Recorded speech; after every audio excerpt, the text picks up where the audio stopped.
નમસ્કાર, સ્વાગત છે આપનું સીએનબીસી બજારમાં. હું છું મનીષ દેસાઈ. આઈટી ક્રાંતિ તરફ ગુજરાત.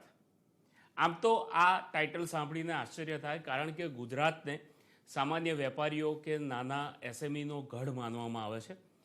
પરંતુ ગુજરાત સરકાર ઈચ્છી રહી છે કે આવનારા વર્ષોની અંદર ગુજરાત આઈટીનો ગઢ બને, અને એ માટે તાજેતરમાં જ આઈટી પોલિસીની ઘોષણા કરવામાં આવી છે. આ પોલિસી 2022થી 2027 સુધી લાગુ થનારી છે, અને 5 વર્ષમાં રાજ્ય સરકાર ઈચ્છી રહી છે કે ઘણા બધા આઈટી સેક્ટર સાથે જોડાયેલા ઉદ્યોગો અહીંયા આવે અને આઈટીમાં ગુજરાતનો વિકાસ થાય.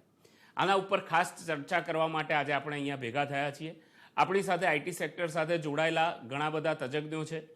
એસોચેમ કાઉન્સિલ ના કોચેર અને દેવ ઇન્ફોર્મેશન ટેકનોલોજીના કો ફાઉન્ડર અને managing director Jaymin Shah, Rishabh software private લિમિટેડના ફાઉન્ડર અને સીઈઓ રાજુ શાહ, અને એસી સોફ્ટવેર એક્સપોર્ટના જોઈન્ટ એમડી વિક્રમ સંધાની.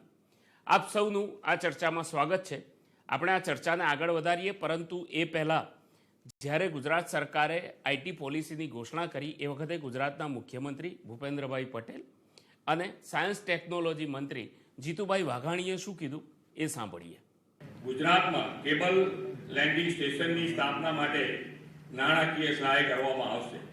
આ ઉપરાંત રાજ્યમાં આધુનિક ટેકનોલોજીની સજ્જ ડેટા સેન્ટર્સના વિકાસ માટે ₹150 કરોડ જેટલું ભંડોળ ફાળવવામાં આવી રહ્યું છે.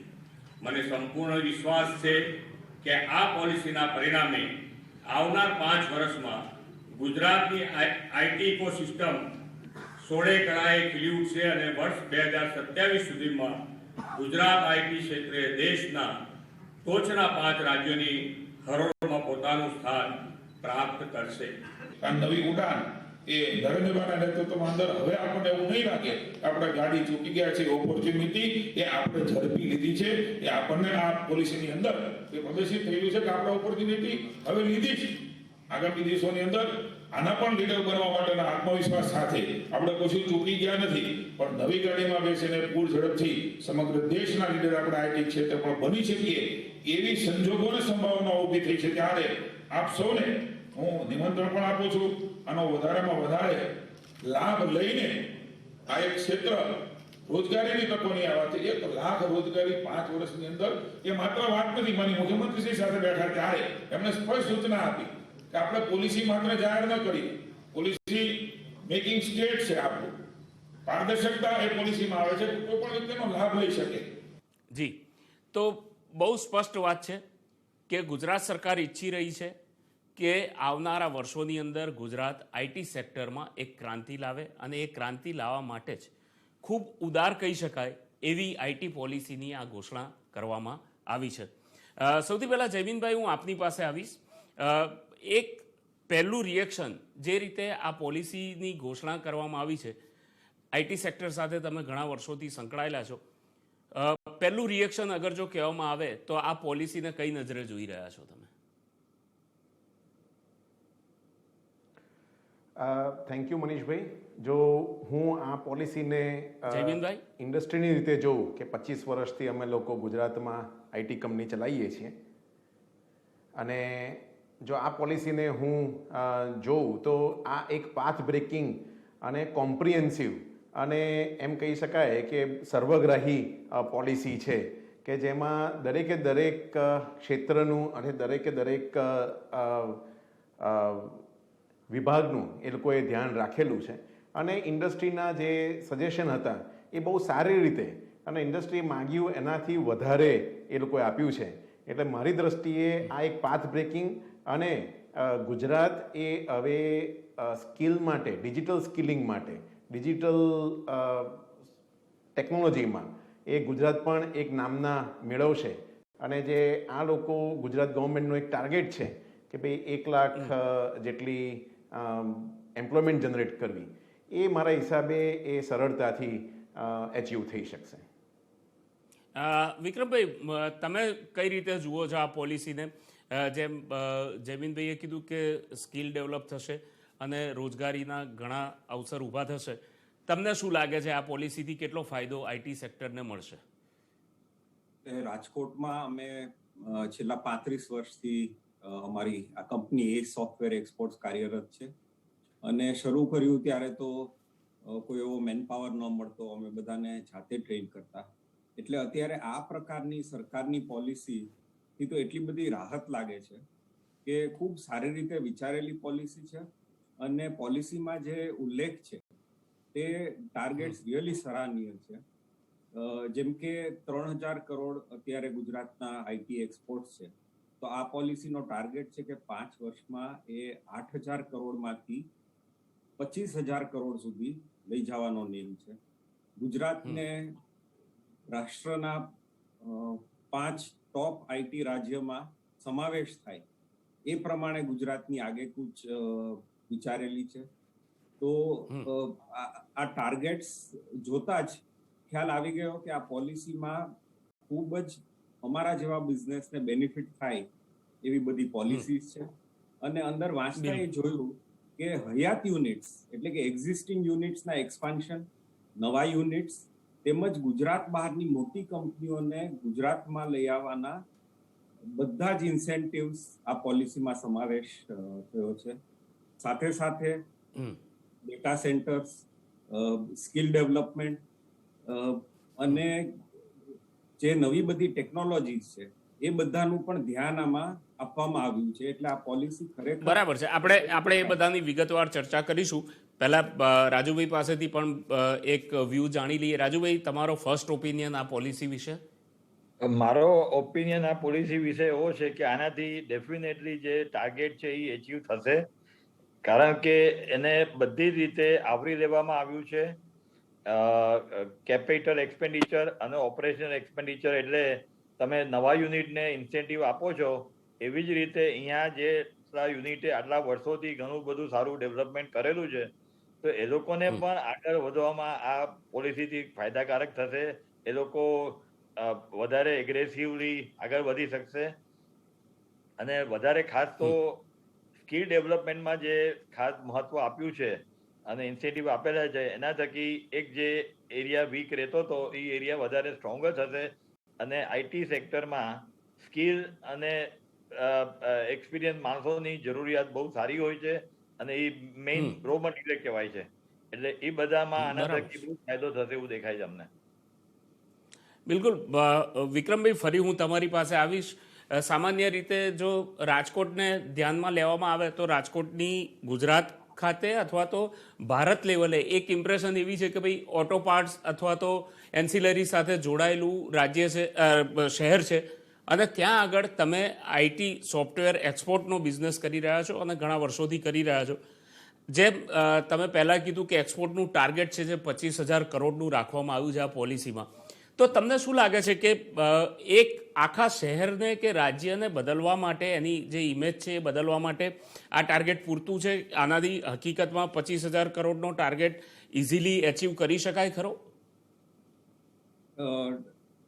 જો શરૂઆતમાં અત્યારે 8,000 કરોડ હોય તો ટાર્ગેટ ઘણો ચેલેન્જિંગ છે, પણ છતાં હું એમ માનું છું કે રિયલિસ્ટિક છે. કારણ કે ગુજરાતમાં ક્ષમતા છે. જે કોઈ બી ઇન્ડસ્ટ્રીમાં આજે ગુજરાતે પોતાની રીતે આંત્રપ્રેન્યોર્સ ડેવલપ કર્યા છે. કોઈ પણ બીજી ઇન્ડસ્ટ્રીમાં, ટ્રેડિશનલ ઇન્ડસ્ટ્રીમાં તો ગુજરાત મોખરાના સ્થાને છે, તો આઈટીમાં શું કામ નહીં? અને ખૂબ અમારા જેવા આંત્રપ્રેન્યોર્સ તો વધતા જ જાય છે. રાજકોટની વાત કરું તો તમને એ જાણીને આનંદ થશે કે રાજકોટમાં પણ એક ઇન્ફોર્મેશન ટેકનોલોજી એસોસિએશન છે જેનું નામ રીટા છે. અને આ એસોસિએશને ઓલરેડી આ પોલિસી આવી એ પહેલાથી વાતચીત શરૂ કરેલ છે કે અહીંયા રાજકોટમાં એક આઈટી પાર્ક બને.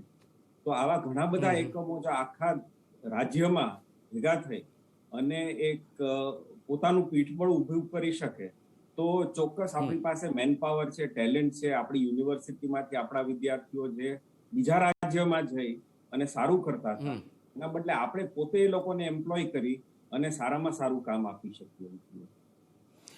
જયમીનભાઈ, તમે ઘણા વર્ષોથી આઈટી સેક્ટર સાથે સંકળાયેલા છો. અમદાવાદ જેવા શહેરમાં રહીને કામ કરો છો એટલે સ્વાભાવિક છે કે તમને કદાચ સ્કિલ્ડ લોકો મળવામાં એટલી તકલીફ ના પડતી હોય. અને ગુજરાત માટે આઈટી પોલિસી નવી નથી. 2017માં પણ આઈટી પોલિસી ડિક્લેર કરવામાં આવી હતી. પણ એનો કેટલો ફાયદો તમને મળ્યો અથવા તો કેટલું એના કારણે ટફ હતું અને હવે નવી પોલિસી આવવાને કારણે સ્કિલ લોકો મળવા કેટલા ઇઝી થઈ જશે, તમને શું લાગે છે? એટલે મનીષભાઈ, હું આપને કહું કે અત્યાર સુધી જે પણ પોલિસી લાવેલા હતા એને કારણે વધતા ઓછા પ્રમાણે ગુજરાતની આઈટી કંપનીઓને ફાયદો થયો છે. પણ જેમ રાજુભાઈએ કહ્યું એ પ્રમાણે કે ભાઈ એક્ઝિસ્ટિંગ આઈટી યુનિટ્સ કે જે લોકો આટલા વર્ષોથી કામ કરે છે અને એ લોકોએ કોઈ જાતના સપોર્ટ વગર ગ્રોથ કરેલો છે, હવે એ લોકોને બીજા લેવલ પર લઈ જવા માટે જે ગ્રોથ જોઈએ અને કોમ્પિટિશનમાં રહેવા માટે જે કેપિટલ ઇન્વેસ્ટમેન્ટ અથવા સ્કિલમાં ઇન્વેસ્ટમેન્ટ કરવું પડે એના માટે જે સપોર્ટ જોઈએ એ અત્યારે આ પર્ટિક્યુલર પોલિસીમાં એ લોકોએ બહુ સારી રીતે લઈ લીધેલો છે. પોલિસીનું ઇમ્પ્લિમેન્ટેશન કેવી રીતે કરશે એ પણ એ લોકોએ એની વ્યૂહરચના આપેલી છે, પણ એ બહુ વધારે રીતે સારી રીતે ઇમ્પ્લિમેન્ટ થાય એવી અમારી રજૂઆત તો સરકારને છે જ અને એ લોકો સારી રીતે કરશે એવું અમારું માનવું છે. પણ જે એક્ઝિસ્ટિંગ આઈટી કંપનીઓ અત્યાર સુધી મેઇન ઇન્વેસ્ટમેન્ટ હતું કે તમે કેપિટલ ઇન્વેસ્ટમેન્ટ કરો અને એ પ્રમાણે જોયું કે ભાઈ કેપિટલ ઇન્વેસ્ટમેન્ટ કરતાં અત્યારે ઓપરેશનલ એક્સપેન્ડિચર જે છે એ વધારે હોય છે, કારણ કે આઈટીમાં તમારે જોઈએ શું સ્પેસ જોઈએ, માણસોની સેલરી અને ઇલેક્ટ્રિસિટી, અને પછી તમને ફ્યુચર એક્સપાન્શન માટે સ્કિલ ડેવલપમેન્ટ જોઈએ અને સાથે સાથે ફ્યુચર સ્કિલ્સ માટેના માણસો તૈયાર થાય એ જોઈએ. એટલે આ બધા જ પરિબળો એ આ પર્ટિક્યુલર પોલિસીમાં લઈ લીધેલા છે.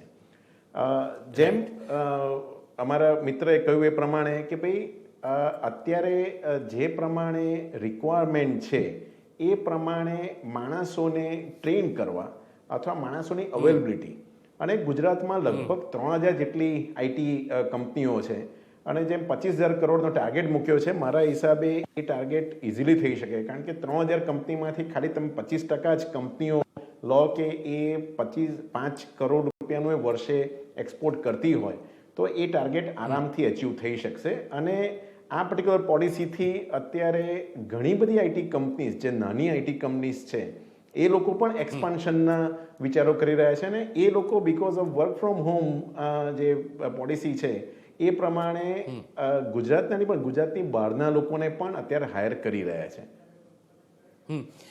રાજુભાઈ, જે રીતનું ટાર્ગેટ રાખવામાં આવ્યું છે કે 1 લાખ લોકોને રોજગારી મળે, અત્યારે કેટલા લોકોને મળતી હશે એ કદાચ આંકડો એક્ઝેક્ટ કહેવો મુશ્કેલ હશે, પણ આ 1 લાખ લોકોને 5 વર્ષની અંદર જો આઈટી સેક્ટરમાં રોજગારી મળવાની હોય તો એવા કેટલા ચાન્સીસ છે કે એ ટાર્ગેટ આપણે સરળતાથી એચીવ કરી શકીએ? એ જે રીતનું ડેવલપમેન્ટ ગુજરાતમાં થઈ રહ્યું છે અને આ પોલિસીના ઇન્સેન્ટિવાઇઝેશનથી 1 લાખ નહીં પણ મારા ખ્યાલ તો 1.25 લાખ જેટલો આંકડો પહોંચી શકે એમ દેખાય છે મને, કારણ કે બે જ ફેક્ટર જે અત્યાર સુધી આપણને જે ગ્રો કરવામાં થોડા તકલીફ ભર્યા હતા એ ફેક્ટર છે કે સ્કિલ મેન પાવર, કારણ કે વધારે લોકો અવેલેબિલિટી સારા સ્કિલ માણસોની બેંગ્લોર, પુના, બોમ્બે ને એ રીતે હતી, ગુજરાતમાં એટલી બધી નહોતી. તો આના થકી મને ખાતરી છે કે એ 1 લાખનો આંકડો આરામથી આપણે પહોંચી શકશું અને ઘણા બધા નવા યુનિટ કે જે લોકોને આજે જે ફર્સ્ટ યર સિટીમાં છે એ લોકોને સેકન્ડ ને થર્ડ યરમાં જવું છે, એ લોકો આનો સારી રીતે ઉપયોગ કરી અને ઘણા બધા યુનિટ અહીંયા નવા આવશે એવી મને ખાતરી છે. જયમીનભાઈ, જે વાત છે ઇન્સેન્ટિવ આપવાની, અલગ અલગ રીતે સરકાર ઇન્સેન્ટિવ આપી રહી છે, કેપેક્સ, ઓપેક્સ, આપણે એની પર પણ ચર્ચા કરીશું, પણ જે કર્મચારીઓને ઇન્સેન્ટિવ આપવાની વાત કરવામાં આવી છે, ખાસ કરીને જે મહિલા કર્મચારીઓ છે એમને માટે લગભગ 10,000 રૂપિયા જેટલો વધારાનો પગાર, એટલે આમ તો ટોટલ 60,000 રૂપિયાનો વાર્ષિક પગારનો વધારો આપવાની વાત થઈ રહી છે. આ આઈટી કંપનીઓ માટે કેટલી ફાયદાકારક વસ્તુ છે અને એમ્પ્લોય માટે કેટલી ફાયદાકારક વસ્તુ છે? મનીષભાઈ, જો હું તમને થોડો એક બેકગ્રાઉન્ડ આપું કે આઈટી કંપની, આઈટીનું લેન્ડસ્કેપ અત્યારે ઇન્ડિયામાં શું છે, કે લગભગ 40 લાખ જેટલી અત્યારે ડિરેક્ટ એમ્પ્લોયમેન્ટ ઇન્ડિયામાં આઈટી કંપનીઓ કરી રહી છે અને એ 40 લાખ માંથી 43% જેટલી મહિલા કર્મચારીઓ છે કે જે હાઈએસ્ટ લેવલનું વુમન એમ્પ્લોયમેન્ટ એ આઈટી કંપની ઇન્ડિયામાં આપી રહી છે. અને આ જ આખો એક બેકગ્રાઉન્ડ લઈ અને ગવર્મેન્ટે એન્કરેજ કર્યા છે કે ભાઈ વધારે ને વધારે વુમન આંટ્રપ્રિન્યોર, વુમન એમ્પ્લોયમેન્ટ તમે આઈટી સેક્ટરમાં આપો. કારણ કે આઈટી સેક્ટરમાં તમારે વર્ક ફ્રોમ હોમ છે, તમને ઓફિસમાં બેસીને કામ કરવાનું છે, એટલે સેફ એન્વાયરમેન્ટ છે. અને એક સ્ટડી પ્રમાણે કે વુમન એમ્પ્લોઈઝ એ બહુ સારું પ્રોડક્ટિવિટી આપે છે. અને એને કારણે જે આ બેકગ્રાઉન્ડને કારણે જે વધારે ઇન્સેન્ટિવ આપ્યું છે એને કારણે જે ફાયદો એ થશે કે જેમ રાજુભાઈએ કહ્યું કે ભાઈ અત્યારે સ્કિલ મેન પાવરની જરૂર છે, કે જે અત્યાર સુધી મહિલા કર્મચારીઓને ઓછી આપણે ત્યાં એમ્પ્લોયમેન્ટ અવેલેબિલિટી રહેતી હતી. હવે આઈટી કંપની વધારે ને વધારે મહિલા કર્મચારીઓને પણ પોતાની ત્યાં એમ્પ્લોયમેન્ટ આપશે અને એનો ફાયદો લેશે. એટલે આને કારણે ઓવરઓલ ઇકોસિસ્ટમમાં એક તમે જોવા જાઓ તો ફાયદો જ જોવા મળશે અને વધારે ને વધારે એમ્પ્લોયમેન્ટ ઊભું થશે. બહુ સાચી વસ્તુ છે. સાથે સાથે વિક્રમભાઈ એ જણાવો કે જે સોફ્ટવેર એક્સપોર્ટનો બિઝનેસ છે એમાં ટાર્ગેટ તો માની લો કે 25,000 કરોડનું છે, કદાચ એ 25 ના થાય ને 22 બી પહોંચે તો પણ ઘણું મોટું છે. પણ એની સાથે સાથે ITES એટલે આઈટી ઇનેબલ્ડ સર્વિસીસને પણ આની અંદર સમાવવામાં આવી છે. તો એવી કઈ કઈ સર્વિસીસ છે જેને કારણે આજે ટાર્ગેટ છે 25,000 કરોડનું, એમાં પણ ફાયદો થઈ શકે ને એ એકબીજાના પૂરક બની શકે, આઈટી અને ITES બંને?